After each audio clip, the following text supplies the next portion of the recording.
자, 8절. 내가 또 주의 목소리를 들으니 주께서 이르시되 내가 누구를 보내면 누가 우리를 위하여 갈고 하시니 그때 내가 이르되 내가 여기 있나이다 나를 보내소서 하였더니 자, 8절입니다.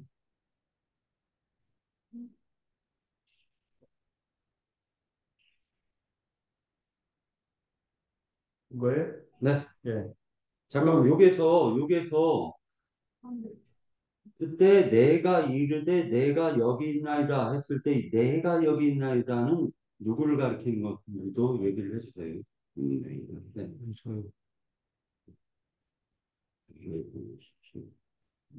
내가라는 것은 본인을 지칭하는 거죠. 그 목소리를 듣고서 본인 이사야가 또 들었다는 거죠. 예. 들으시고 누구를 보내며 누구를 위하여 갈고 하시니 이제 이런 질문을 받았다는 거죠. 그때 내가 이르되 내가 여기 있나이다. 나를 보내소서. 입술이 찢어진 이사야가 이제 자원하는 자처를 하는 거죠. 사역자로서의. 예. 그 우리가 여기에서는 전에 입술이 찢어진 이사야에 대한 이해를 분명히 가져야 어떤 사명자로서의 역할이 에,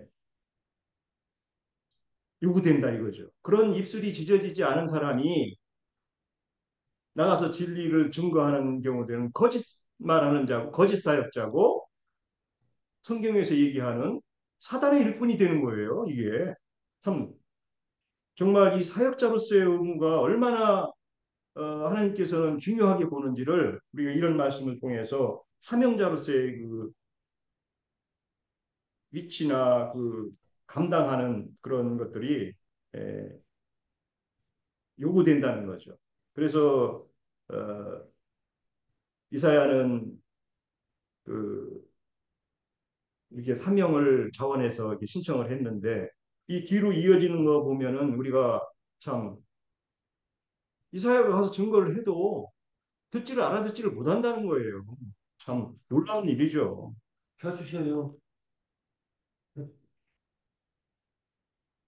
그래서 이사야 이 악이 아니, 처리되고 죄가 처리된 이사야의 이런 그 사명자로서의 분명한 이상을 보고 바울 사도는 에, 주님으로부터 그 계시를 분명한 계시들을 많이 받았다는 거죠. 그래서 계시가 분명한 사람이 증거를 해줘야 그것은 듣는 사람이 분명한 또 이해를 가지고 사명자로 입술이 찢어진 사역을 할 수 있다는 거죠. 오늘 우리에게 참 다행인 것은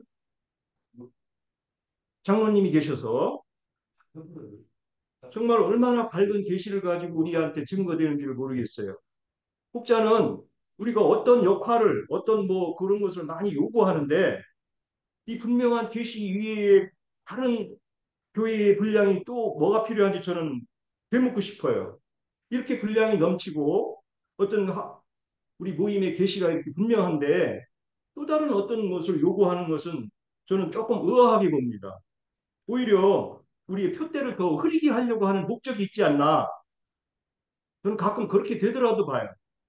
이렇게 분명한 이상과 창세기 1장부터 계시록까지를 모든 것을 한 구음으로 이렇게 다 이해한 우리 장로님의 계시들을 들으면서도 또 뭘 요구를 해요. 우리 교회에다가. 그럼 그 계시를 자기가 정확하게 더 이해하고 자기도 같은 나팔로 같은 구음으로 부르면 되는 거예요. 교회라는 것은 모임에서. 그리고 사람들을 자기도 주님 앞에 분명하게 서야 되지만 다른 사람도 같이 세워야죠. 동역자로. 예. 이런 요구가 8절에서 이해될 수 있다 봅니다. 됐어요? 네. 네. 거기 그 8절, 그 7절 이렇게 보잖아요. 그럼 입술이 찢어진다는 게 입술이 사실은 찢어져야지 그 사람이 이제 쓰임을 받을 수가 있는 건데, 입술이 찢어지니까 악이 제하여지고 네 죄가 사하여졌느니라 7절에 이렇게 얘기를 해요. 그리고 8절로 넘어오고 있습니다. 자, 그런데 이제 이 7절에서 얘기하고 있는 입술이 찢어졌더니 라는 이 부분은 영적으로 어떻게 우리가 이해를 하고 해석을 해야 돼요? 요 부분에 대해서 예, 심령이 가난하면 뭐 입술 예, 지어진 심령이 가난한 자. 가난하면 입술 지어진 거고 네. 남을 배려하는 것도 그런 거고 기타 말씀 안에서 계시가 온전히 받아들인 자가 말씀을 잘 전해질 수 있게끔 하나님의 역사가 이루어진 것도 그렇고 그 입술을 지어진 것은 하나님께서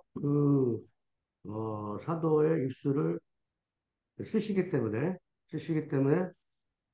입술을 하나님 입회하에 그 지져져야 하나님의 말씀만 나온다. 그런 말씀인 것 같습니다. 카메라를 자기 쪽으로 말할 때 아니, 자기 쪽으로 그래도 돌려놓고 괜찮습니다. 얘기하세요. 아니, 괜찮습니다. 자, 그러면은 그 입술이 뭐 지져진 자 이것을 갖다가 우리가 영적으로 생각할 때 음, 어차피 사회자는 증거 못 하니까요. 예, 그 말씀해 주세요. 말하자면, 장작교회에 이렇게 보면은 이제 들어오신 분들 중에 계신 분들 중에 뭐, 예를 들면 내가 좀 말씀 안다고 해서 이렇게 할 수도 있잖아요, 나서서. 그리고 또 말하자면 또, 응?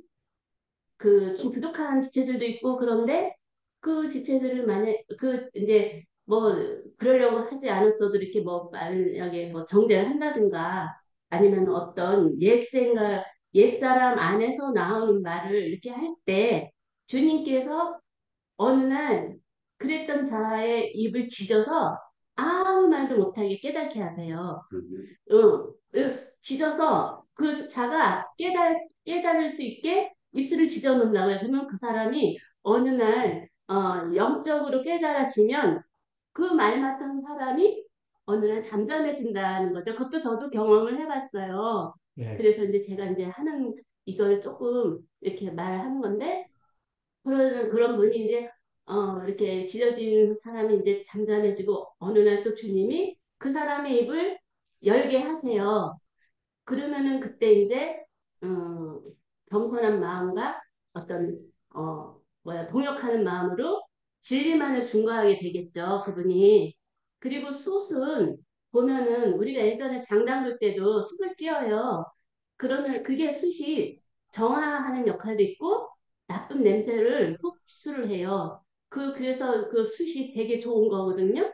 그 숯이 그 정화를 시킨다는 거죠. 근데 그거를 뜨겁게 밟으면은 숯이 되잖아요. 그럼 그 숯으로 입을 지진다는 거는 또 지지는 거는 어떤 예전에는 또 이렇게 의료 기술이 발달하지 않았을 때는 불로 지졌대요. 거기를 날 수 있게. 그런 역할도 불이 하는 역할이 또 있더라고요. 네, 맞습니다. 예, 너무 중요한 얘기를 하셨네요. 자, 이제 9절로 그 8절 더 증가하실 내용 있나요? 자, 없으면 9절로 넘어가도록 하겠습니다. 여호와께서 이르시되 가서 이 백성에게 이르기를 너희가 듣기는 들어도 깨닫지 못할 것이요 보기는 보아도 알지 못하리라 하여 그 부분은 10절까지 같이 읽을게요. 이 백성이 마음을 둔하게 하며 그들의 귀가 막히고 그들의 눈이 감기게 하라. 염려하건대 그들의 눈으로 보고 귀로 듣고 마음으로 깨닫고 다시 돌아와 고침을 받을까 하노라 하시니라. 요 부분까지 9절 10절 같이 하되 좀 명확하게 그냥 말씀에만 집중할 수 있도록 그냥 부연 설명하지 마시고 그냥 이게 듣는 거, 깨닫는 거, 보는 거, 이런 부분에 대해서 마음이 둔해지는 거, 요 부분을 영적으로 좀 해석할 수 있는 그런 시간이 될 수 있도록 누가 먼저 열어주시겠습니까? 9절, 10절. 네, 우선 우리가 이제 위에서 숯으로 이래 입을 지친다 이런 것들을 이제 숯을 이제 이야기하니까 우리 아파트 15층에 이제 우리 자매하고 이제 계단을 타요 운동 삼아. 그럼 15층에 가면 그 애를 낳았는지 그 문 앞에다가 이렇게 고추하고 숯을 달아놨어요. 숯하고 막 이걸 이렇게 딱 달았어요. 그래서 예전에 그걸 보니까 예전에 우리 애들 놓는 집이나 뭐 한 집에 보면은 대문 앞에다가 문 앞에다가 이렇게 줄에다가 새끼 줄에다가 뭐 이렇게 숯을 달아놓고 한 것 같아요. 그래서 이거는 또 우리 간장 담을 땐가 뭐 이런 장 담을 때 보면 이렇게 숯을 위에 띄우는 거 막 이런 걸 봐요. 그래서 숯이라는 것은 결국에는 그 어떤 본성을 다 잃어버린 상태. 그러니까 옛사람의 어떤 그 나무가 가지고 있는 그것이 다 태워져서 그 무제한 상태. 그러니까 이 여기를 보면 그런 걸 이제 상징하는 게 이제 숫이라는 생각이 들어요. 그래서 이제 이 스스로 이사야가 자기가 죄인입니다 했을 때 그것을 이제 숫을 갖다 댐으로 인해 가지고 동일하게 이사야의 어떤 그 애성분들이 이게 소거되는 어떤 그런 걸 상징한다라고 이렇게 보여져요. 자, 그리고 이제 그 밑에 가면 이제 듣기는 들어도 깨닫지 못하고 보기는 보아도 알지 못한다 이 말씀이 이제 그 10절까지 쭉 이어지는 내용이 이 말씀을 그 예수님이 오셔가지고 유대인들에게 이렇게 그대로 인용을 해요. 이 말씀이. 그 마태복음 13장에 가면은 이 말씀이 있어요. 한번 가보시죠.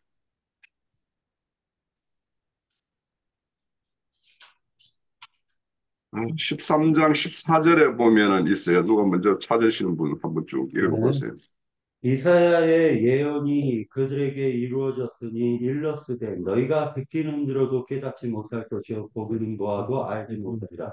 이 백성들의 마음이 완악하여져서 그 귀는 듣기에 둔하고 눈은 감았으니 이는 눈으로 보고 귀로 듣고 마음으로 깨달아 돌이켜 내게 고침을 받을까 두려워하니라 하였느니라. 예. 그리고 이제 그 위에 보면 11절에 천국의 비밀을 아는 것은 너희에게는 허락되었으나 그들에게 아니다. 이렇게 해서 주님이 이제 이 네 가지 밭 비유로 이렇게 설명하신 것을 이제 이렇게 부연하고 있고 이 말씀은 또 요한복음에도 똑같이 예수님이 이제 말씀을 하고 있어요. 이 요한복음 12장 이거는 40절에 보면 똑같은 말이 있는데 이것은 결국에는 그런 거죠. 우리 그 에덴 동산에 보면 선악과를 따먹은 그 아담과 하와가 다시 생명과를 먹기를 이렇게 황금으로 이렇게 그룹을 세워서 막죠.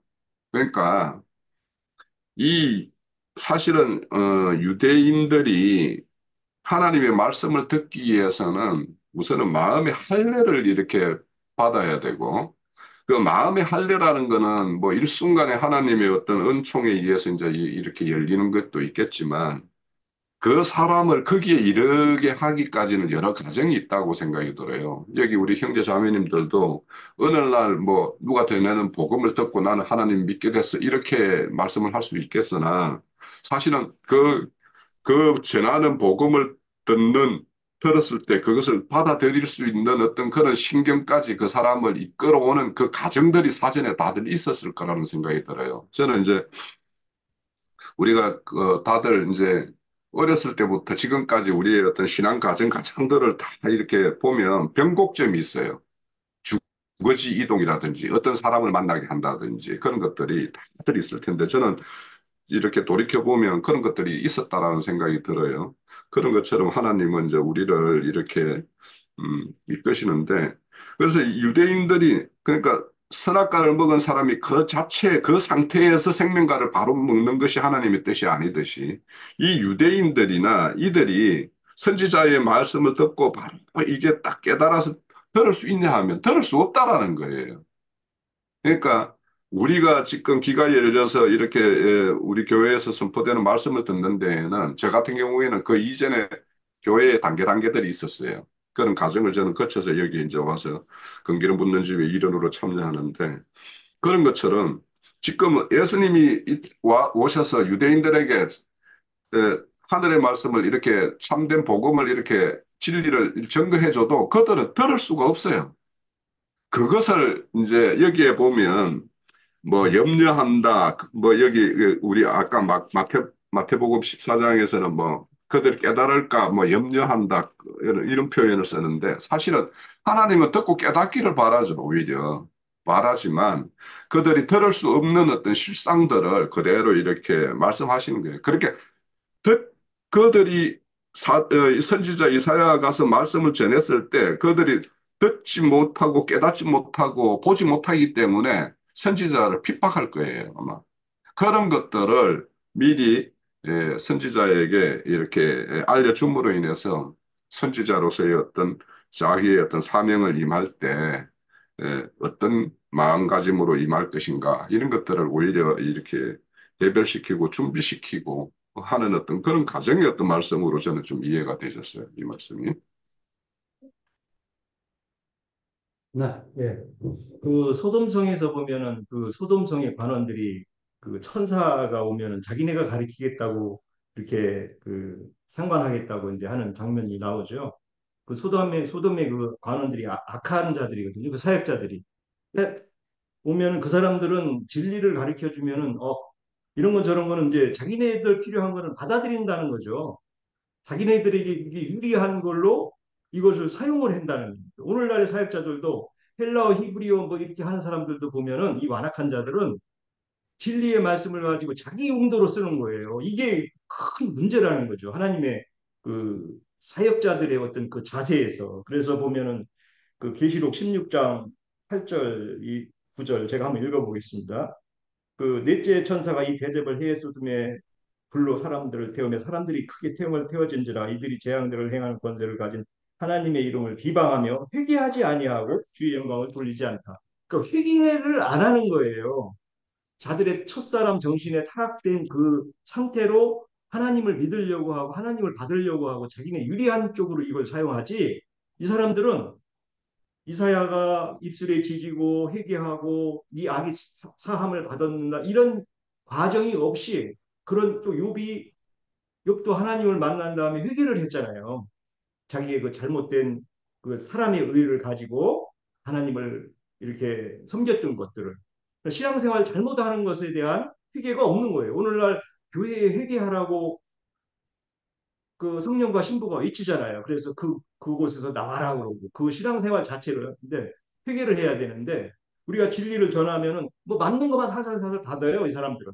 그건 자기네가 깨달은 걸로 써먹을 수도 있고 그중에 뭐 요즘에 신천지 그런 무리들도요. 자기네들 그 진리를 조금 깨달은 걸 가지고 자기네 그 교파를 이루는데 용도로 사용한다는 거죠.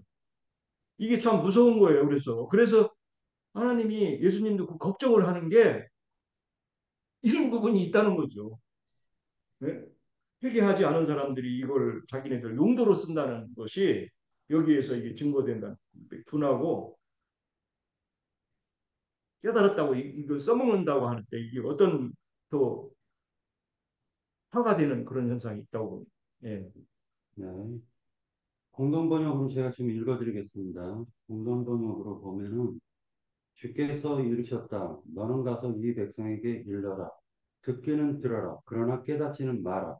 보기는 보아라. 그러나 알지는 마라. 너는 이 백성의 마음을 둔하게 하고 귀를 어둡게 하여 눈을 뜨지 못하게 하여라. 눈으로 보고 귀로 듣고 마음으로 깨달아 돌아와서 성해지면 어찌하겠니? 이렇게 지금 공동번역이 얘기해 주고 계십니다. 자, 그 다음에 그 원래 사회자는 그 뭐 말을 못하니까요. 사회자는 어떤 증거도 하지 말라는 그 룰을 지켜가지고 얘기하려고 했는데 한 가지 모세가 가시떨기 나무를 갖다 바라봤습니다.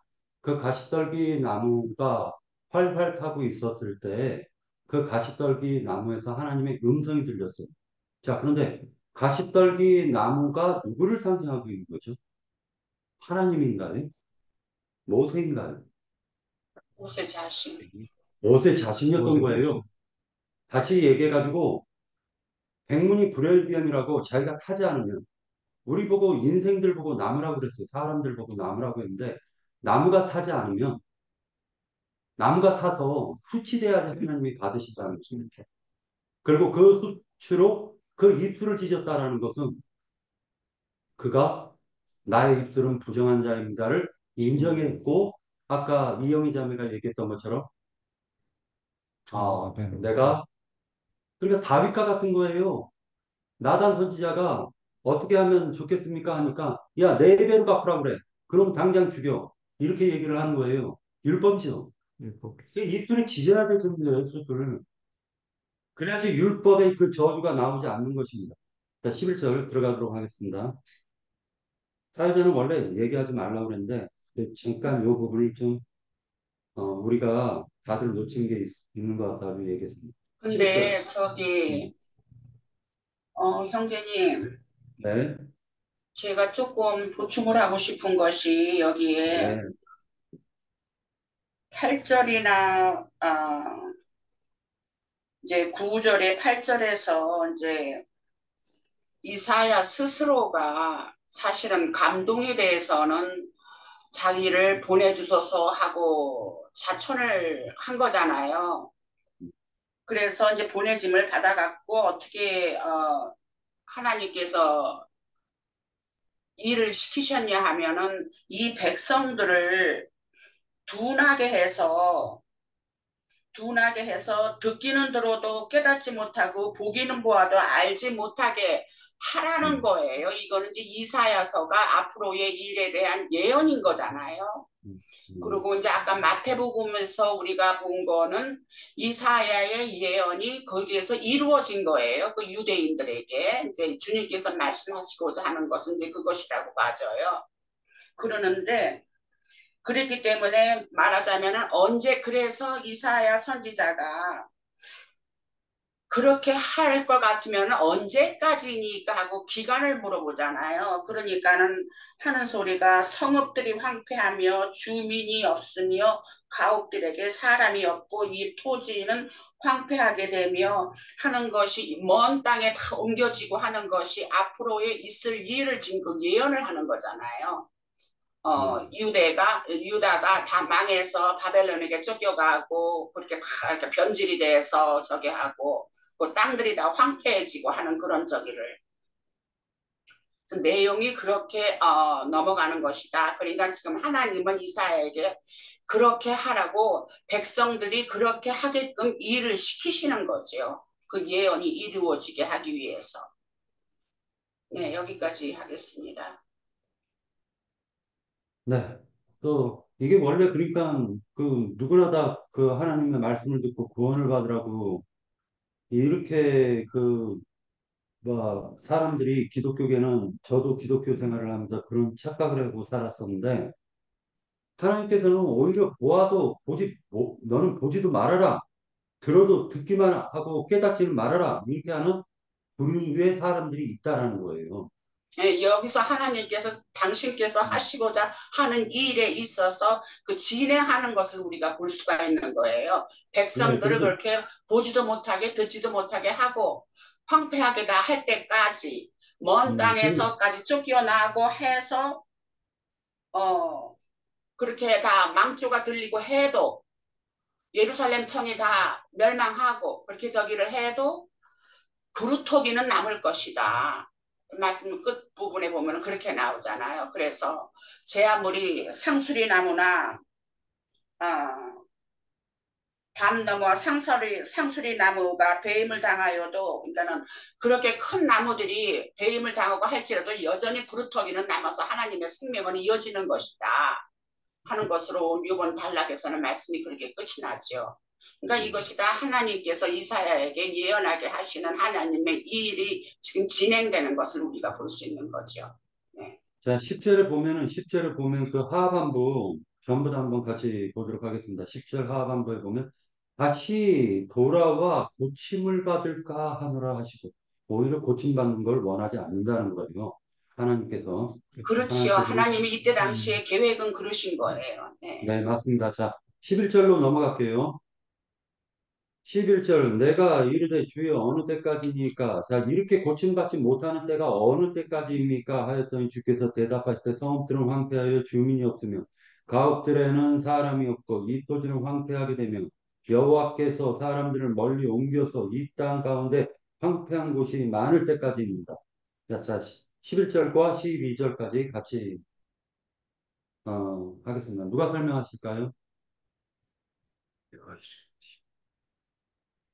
우선 이 부분을 문자대로 본다라면 하나님이 그러면 누구에게는 듣지도 못하고 기머거리 만들고 소경으로 만들고 뭐 이렇게 한다라는 겁니까? 이게 자, 하나님의 어떤 심중에는 선지자가 앞에 1장에서 5장까지 그들의 어떤 행태에 대해서 하나님의 어떤 진노하는 모습들의 말씀을 쭉 이어줬죠. 그러면 그들이 그것을 돌이켜서 거기에서 돌이켜서 하나님께로 오기를 바라는 것이 하나님의 진심의 내용이지, 정말 하나님의 사람을 보내서 오히려 열린 귀도 막게 하고, 어? 눈도 못 보게 하고, 이게 하나님이라면 이런 불의한 하나님이 어디 있어요?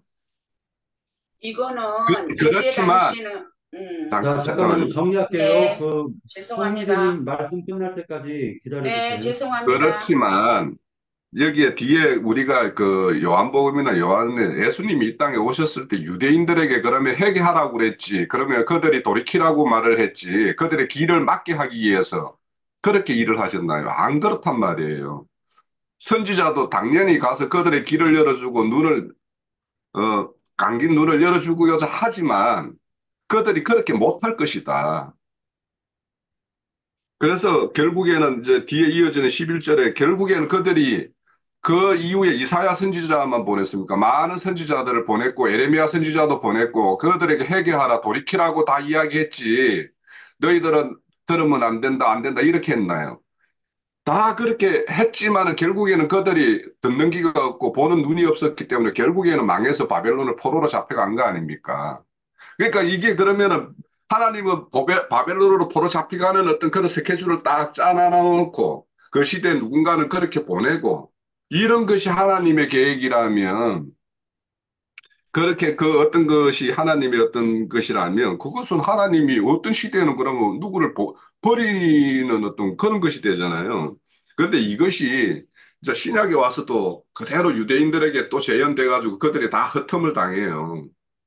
그래서 여기에서 때를 말하는 거는 결국에는 이들이 그렇게 하지 못하기 때문에 이방인이 때가 차기까지 또 하나님의 심중에 있는 수를 채우기까지 이렇게 또 재현돼요. 또 이들이 바벨론에서 70년이라는 세월을 딱 보내고 다시 돌아와요. 그러니까 이게 가까운 걸로는 유대인들이 바벨론을 포로 잡혀가서 다시 돌아오는 걸로 이야기가 실현되고 또 멀리는 예수님이 이 땅에 오셔서 유대인들이 예수님을 핍박하고 결국에는 그들이 다 흠을 당하고 다시 올 그때 거기서 우리가 이제 천년왕국 시대 때 그 유대인들이 다시 회복될 때를 이야기하잖아요. 그래서 그것을 우리가 지금은 경륜적으로 이렇게 그들이 했던 것들을 역사적으로 우리가 알고 있기 때문에 그런 어떤 가정이 있었다. 그래서 하나님은 그런 스케줄대로 하셨다라고 한다라면 그러면은 요 지금 유대인들이 버림당하고 이방인으로 넘어가고 하는 것들이 하나님의 어떤 경륜적으로는 성취가 이루어졌어요. 성취되었지만은 그것이 하나님에 의해서 유대인들이 버림을 당하고 해침을 당했다라고 한다라면 하나님은 정리 그들에게 부탁할게요. 어떤 심판자의 어떤 자리에 있을 수가 있겠어요, 그게. 자, 하나님이 그러니까 지금 아니기 때문에. 형제님이 말씀하신 거는, 홍영재님이 말씀하신 거는 하나님이 보지도 못하게 하고 듣지도 못하는 그런 불의한 하나님이시냐? 하나님께서는 돌이키게 할 수 있는데 왜 그걸 갖다가 이렇게 불의한 하나님이시냐라는 그 의문을 갖다가 아니 그 반문을 하셨습니다. 자, 여기에서 니나 자매님 말씀하실 거예요? 그거는 저는 어떻게 생각하냐면 이때가 우시아 왕이 죽은 뒤거든요. 그러면은 그때 그 유다의 그 왕 시대적으로 전체적으로 볼 때는 이미 앞서 많은 사람들이 북이스라엘도 마찬가지거니와 남유다도 마찬가지거니와 많은 사람들이 하나님을 버리고 우상들을 섬기고 한 일이 다 이미 있었던 때거든요. 있은 후거든요. 그리고 히스기야 때 저기 하고 므낫세로 해서 하면서 완전히 이 유대의 왕이 끝 무렵에 다가서는 그 길에서 이미 하나님께서는 이스라엘을 벌을 주실 것을 나는 마음에 결정을 하셨던 그때라고 저는 봐요. 그랬기 때문에 이러한 일을 선지자로 통해서 백성들에게 할 것이다 하는 것을 선포하시는 그 일을 하는 것이 6장에 대한 것이 아닌가 저는 그렇게 보는 거지요. 네, 예, 홍영진님, 그 홍성수 형제님 증거 먼저 듣고 그 다음에 얘기 듣겠습니다. 카메라를 좀 이렇게 좀 해주세요. 됐습니다. 아, 더. 네. 저는 이게 그 10절과 12절까지 이 부분이 사실은 우리가 지금 뭐 아까 먼저 한 9절과 10절의 부분을 따지고 보면은 이걸 하나님께서 과연 이들이 깨닫지도 못하고 뭐 듣지도 못하고 뭐 어떤 이런 부분으로 얘기한 거라고 자꾸 생각하는 것 같은데 사실은 사람들이 너무나 교만해졌으니까 그 뭐야 그 10절과 11절과 12절 이렇게 보면은 이 부분에 내가 이르되 주여 어느 때까지니까 하였더니 주께서 대답하시되 성읍들은 황폐하여 주민이 없으며 가옥들은 사람이 없고 이 토지는 황폐하게 되며 여호와께서 사람들을 멀리 옮기셔서 이 땅 가운데 황폐한 곳이 많을 때까지니라 한 이 부분을 이게 어떻게 보면은 진짜 살기 어렵고 힘들고 이런 사람의 그 강팍한 마음이 거기까지 꺾여야만 비로소 자기 교만함이 꺾이는데 그럼 지금 오늘날 이 배부르고 온 상태에서 과연 이 사람들이 과연 마음을 꺾고 그 상태에서 하나님 말씀을 받아들일 마음 자체가 안 돼 있기 때문에 하나님 이 길을 주신 건데 자꾸 이거를 뭐 깨닫지 말게 하라 해서 깨닫지 말게 한다면 이 성경을 우리에게 줄 이유는 없겠죠. 그러면 이 중에서 깨닫지 못하면 너희들의 교만한 마음을 꺾고 비로소 하나님을 바라볼 수 있는 돌이킬 수 있는 마음이 될 때까지 하나님 기다리신다는 거거든요. 네. 그리고 이 그렇다기란 이 의미도 내가 많이 생각을 많이 해봤는데 이 밤나무와 그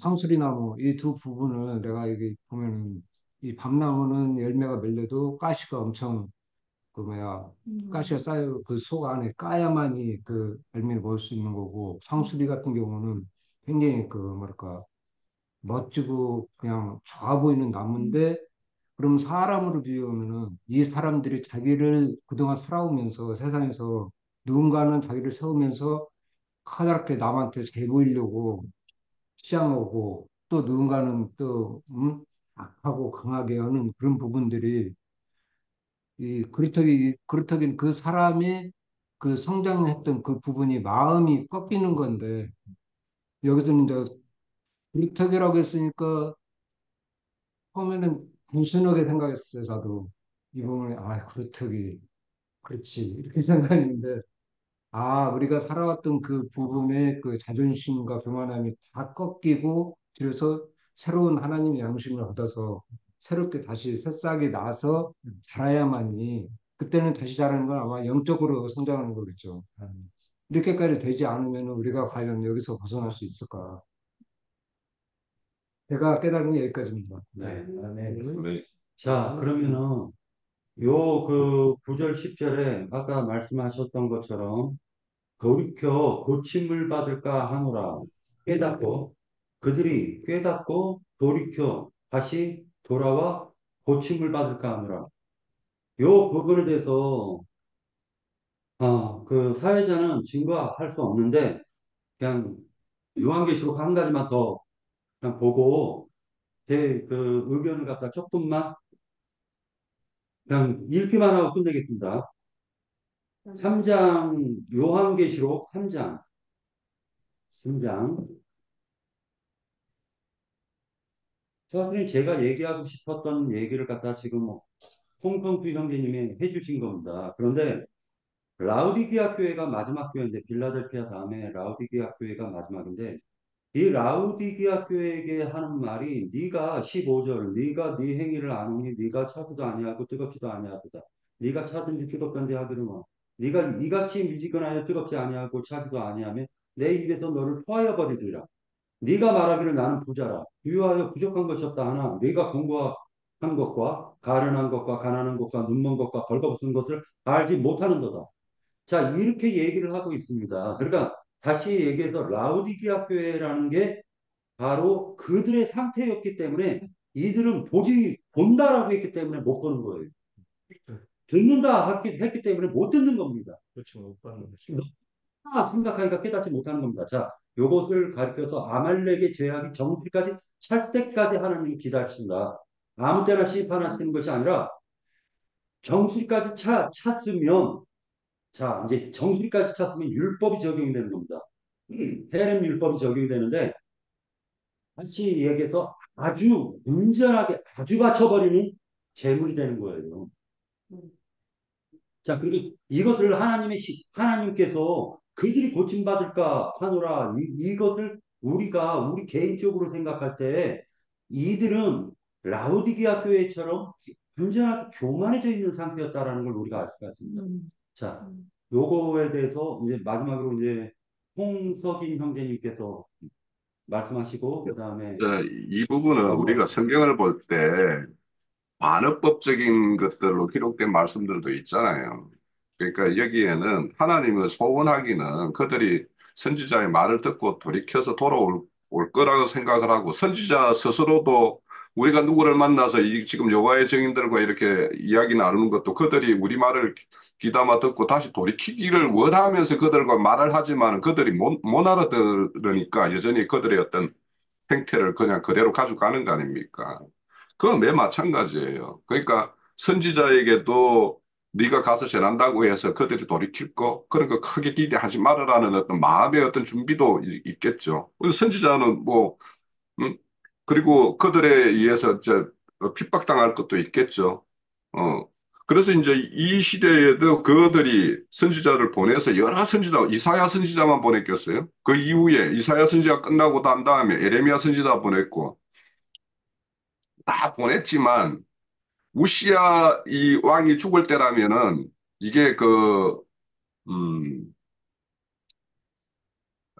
죽은 1600, 후에 그 이후에도 왕대가 이게 지금 우시야가 10대 왕이에요.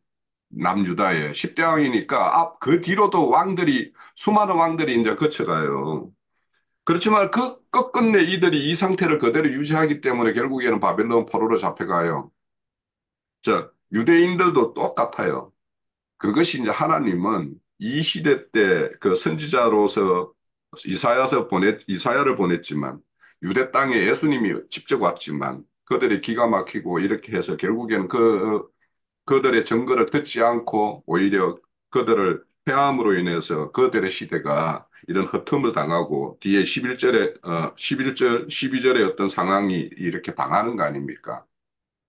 그러니까 이걸 우리가 이제 우리에게 적용한다라면 우리에게도 지금 각자의 어떤 처한 상황에서 하나님이 말씀 주시는 것들이 있을 거예요. 누구를 입을 통해서, 무슨 사건을 통해서.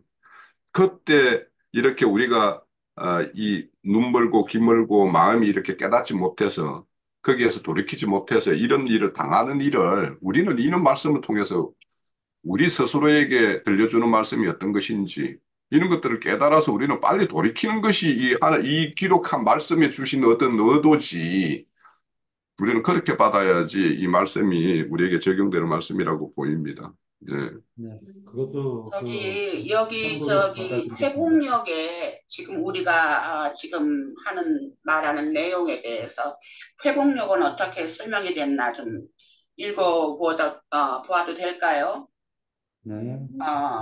이게 한결 이해하기가 쉽고 표현이 잘 된 것 같아요. 9절서부터 읽을게요. 여기서 이제 그 이사야가 이제 선정이 돼갖고서 저를 보내주십시오까지 저기를 했으면은 9절에는 그러자 그분께서 말씀하셨다. 가서 이 백성에게 말하여라. 잘 들어라. 그러나 알지는 마라. 잘 보아라. 그러나 깨닫지는 마라. 이 백성의 마음을 둔하게 하고 귀를 어둡게 하며 눈을 감기게 하여라. 그리하여 그들이 눈으로 보고 귀로 들으며 마음으로 알고 돌아와 고침을 받는 일이 없게 하여라. 내가 아뢰기를 주님 언제까지입니까? 하자 그분께서 말씀하셨다. 성들이 황폐하게 되어 주민이 없고 집에도 사람이 없으며 그 땅이 황폐하여 황무지가 될 때까지라. 이때가 이제 말하자면은 예루살렘이 다 망하고 바벨론으로 쫓겨가고 그 시기를 지금 여기서는 의미를 담고 얘기를 하는 것이라고 봐주는 거기 때문에 이것이 다 하나님께서 이미 마음을 정하시고 일을 행하시는 그러한 사명을 지금 이사야에게 준 거를 예언하게끔 하신 거다 하는 그 내용으로 이해를 해본 거예요. 네. 네.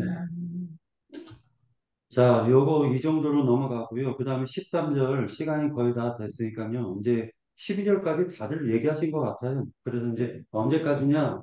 라고 했더니 뭐 황폐해졌다. 그때까지인데. 자, 13절 보면은요. 13절 읽도록 하겠습니다.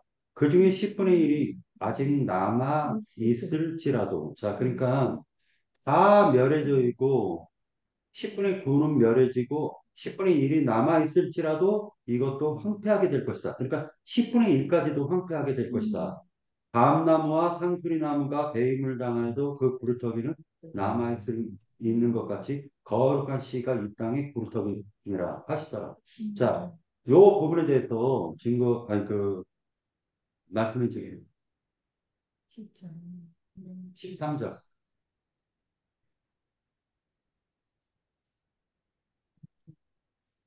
말씀하실 분 말씀해 주십시오. 여기 13절에서 그중 10분의 1이 남을지라도 하는 것은 이제 예루살렘 성 안에 거주하는 자들을 표현하는 것이라 생각이 되어져요. 그리고 결국은 그것이 알복이라고 생각이 되어지고 11조에 어떠한 의미가 담겨진 그런 또 표현이라고도 생각이 되어져요. 그래서 어쨌든 그 중에 10분의 1이 남을지라도 그것마저 불타게 되겠지만 하는 것은 결국은 그래도 예루살렘 성이 멸망하는 거를 지금 얘기를 하는 거거든요. 멸망할 것을.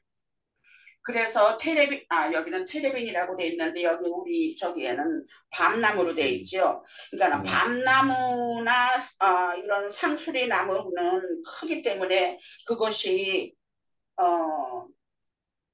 배임을 당하고 해도 그 뿌리가 아주 자리를 크게 잡고 저기를 해서 그루터기가 남아있는 것 같이 말하자면은 이 성도들의 거룩한 씨가 이 땅의 그루터기니라 하는 것이 10분의 1 중에서도 그러니까 그런 큰 나무들이 배임을 당하고 해도 그것이 남아있는 것처럼 이 예루살렘 성민에서 그 11조에 해당되는 그 사람들은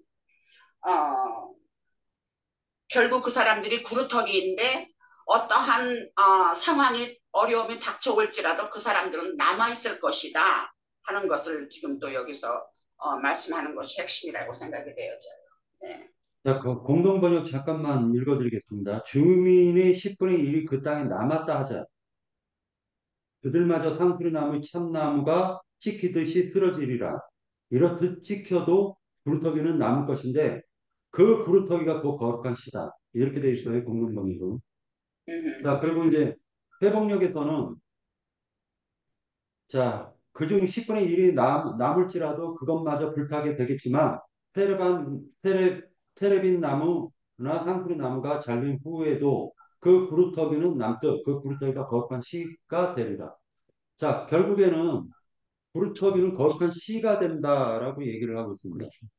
자, 여기에서 증거하실 형제자매 말을 네, 형제자매 그러니까 제가 말을 꺼냈으니까 이거를 마무리를 할게요. 네. 그러니까 그중 10분의 1이 남을지라도가 결국은 그 구루터기인 거예요.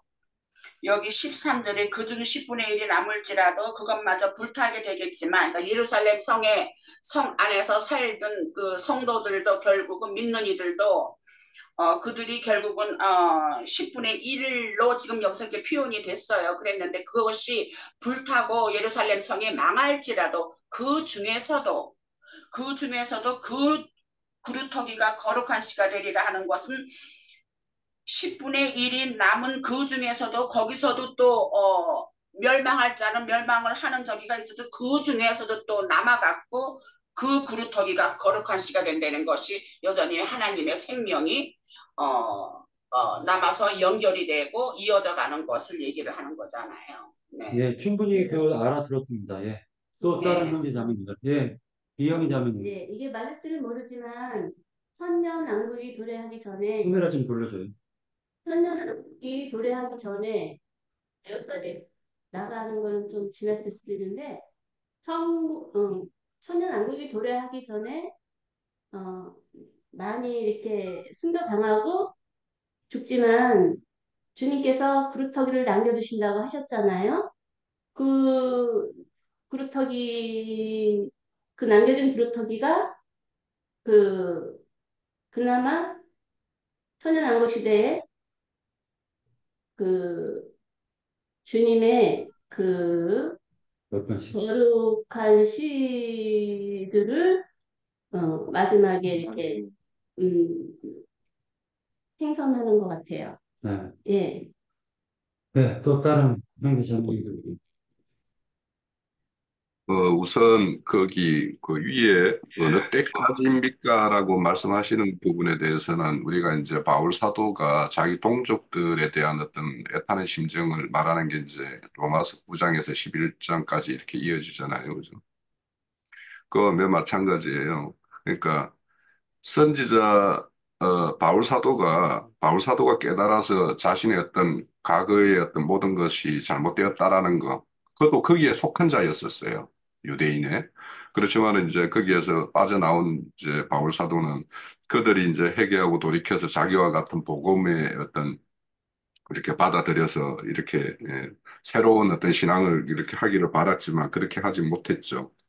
근데 이제 여기에서 우리가 거룩한 씨가 남는다, 남은 자, 우리 소돔과 고모라는 다 멸하지만 2장인가 3장에서도 남은 자들에 대한 말씀을 1장에서부터 계속 이어져요.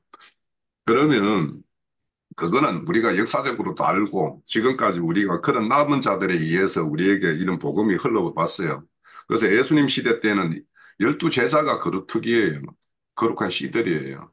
그러니까 결국에는 이제 이 이방인 시대가 끝 무렵에 가면은 유대인들 중에서 이런 어떤 이방인들 시대와 그 유대인의 어떤 시대를 잇는 그런 거루투기가 나타날 거예요. 그것이 징조가 보여요. 지금 메시아닉 주시라고 하는 사람들이 그 예수를 그리스도로 이렇게 영접을 하고 있어요. 그런데 그들이 지금 뭐냐면 여전히 성전, 제3성전 운동 이런 것들이 있기 때문에 그들이 또 거기에서도 이제 불타고 그 소멸될 자들이 있는가 하면 거기에서도 온전히 이제 심령 성전의 어떤 온전한 성전을 이렇게 바라보는 사람들이 또 나올 거예요. 그래서 자, 우리는 이제 여기에서 우리는 거룩한 시, 남은 자로서 어떤 그것이, 거기에 우리는 속한 자라고 우리는 스스로 생각을 다들 하고 있을 거예요. 그러면 여기에서 우리는 거룩한 씨라는 거에 우리가 합당한 자로서의 어떤 그런, 그, 그런 걸로 분류될 수 있는가? 이런 것들에 대해서 우리가 잘 살펴봐야 된다는 게, 그래야지 이 말씀이 우리에게 각자에게 성취되고 우리 교회에도 적용되고 이렇게 할 거라는 생각이 들어요. 그래서 여기에서 거룩한 씨라고 하는 것들에 대해서 우리가 잘 살펴보면 이런 거룩한 씨가 어떻게 이 세상에 나타나는 모습으로 이렇게 출현돼 있을까? 이런 걸 생각을 해보면 저는 이제 몇 가지를 생각을 해봤는데 우선은 세속에 어떤 휩쓸려가지 않는, 그러면 신앙 세계에서도 신앙의 어떤 유행 타는 것과 같은 그런 것에 휩쓸려가지 않는 그런 올곧은 어떤 신앙을 하는 사람들이었을 거라는 생각이 들고, 저는 이제 우리 선악을 떠나서 생명나무를 먹은 사람들의 어떤 것은 어떨까? 그러면 이거는 굉장히 알게 하는 그 열매를 먹었을 때 정상과 전혀 반대되는 걸로 이렇게 출현될 거라는 생각이 들어요. 우리 선악을 알게 하는 나무를 먹었을 때 첫 번째 정상이 뭐냐 하면 너와 나의 분리예요. 내가 그전에는 그냥 너가 있고 내가 있는 것이 아니었어요. 그냥 우리라는 개념 하나의 통일된 개념이었는데 이게 선악을 알게 하는 것 때문에 분리가 되어가지고 너를 보게 되고 나를 보게 된 거예요. 그래서 뭐냐면 벗음을 발견하게 됐고 그 벗은 것이 부끄러움이 되었어요. 그런데 이제 우리가 온전한 생명나무를 먹었다라면 이런 개체적인 어떤 개념보다는 이런 단체적인 개념을 가지고 사는 사람들이 이 거룩한 씨의 하나의 어떤 정상이라고 보여요. 그래서 우리가 그런 걸 한번 좀 생각해 볼 필요가 있겠고, 또, 그래서 이제 이 세상은 뭐냐면 점점적으로 개별적인 존재로서의 어떤 그런 걸로 이렇게 나아간다라면 우리가 복음을 듣고 새 생명을 가진 자라면 이게 오히려 공동체 의식으로 이렇게 의식이 이렇게 전환되는 현상 이런 것들이 뚜렷하다라고는 저는 생각이 들어요. 그래서 우리가 교회에 대해서 우리가 이런 차원에서 나의 어떤 의식이 개인적인 어떤 개별적인 의식 이런 것이 어느 정도 자리 잡고 있고 우리의 어떤 공동체 의식이라는 것이 어느 정도 이렇게 각자의 마음에 이렇게 자리 잡고 있는가 이런 걸 한번 생각을 해보면 우리가 거룩한 씨로서의 어떤 그런 어떤 존재성을 이렇게 회복한 그런 것이라고 할 수 있는 건가 우리가 각자가 이렇게 한번 이렇게 더듬어 볼 필요가 있다 그런 생각을 하면서 저는 이 말씀을 봤어요. 네. 오늘 잠깐만요. 오늘 요 정도로 그 전체적으로 내 끝내고요. 이걸로 끝내기로 하도록 하고요. 잠깐.